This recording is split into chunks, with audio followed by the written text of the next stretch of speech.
আসসালামু আলাইকুম সবাইকে। বাড়ি থেকে আসার সময় তাল জালে একটা তাল তো না রাতে, তো এই তালটা না চিপে দিচ্ছে কাজে বাইয়া খাইব। তা আমি আর না করি না, বাইয়ারে গেলাম বাইয়া খামো, তো লইলাম সিবি। তো এখন আমি মেয়ের জন্য তালের পিঠা, মেয়ের বাবাও খাইব, তালের পিঠা বানাবো।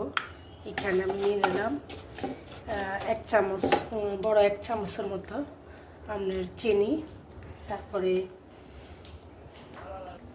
খাওয়ার ছোড়া দিয়ে দিলাম 1 চামচ, তারপরে যে কর্নফ্লাওয়ার দিয়ে দিলাম 1 চামচ।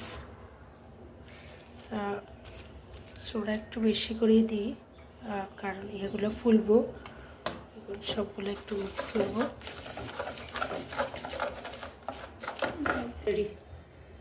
এখানে আমি তাল দিতেছি,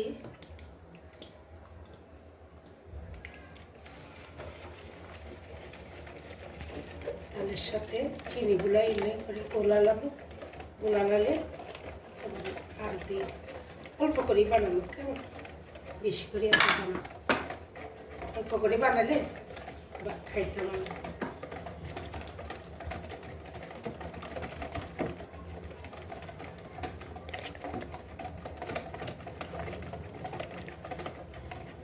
এবারে দিয়ে দেবো একটু একটু করে আটা,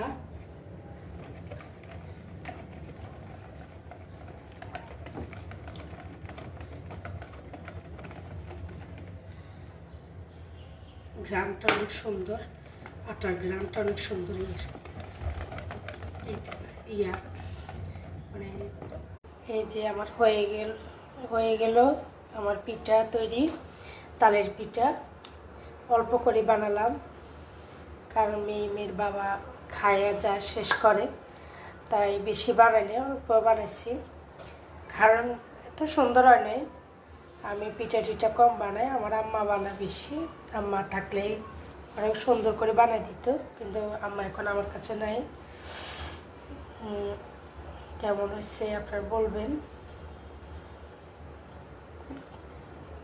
বানাইতে বানাইতে মেয়ে আর মেয়ের বাবা কয়েকটা খেয়ে ফেলছে, তাই এই কয়টা আছে, এগুলো খেয়ে শেষ করে ফেলবে।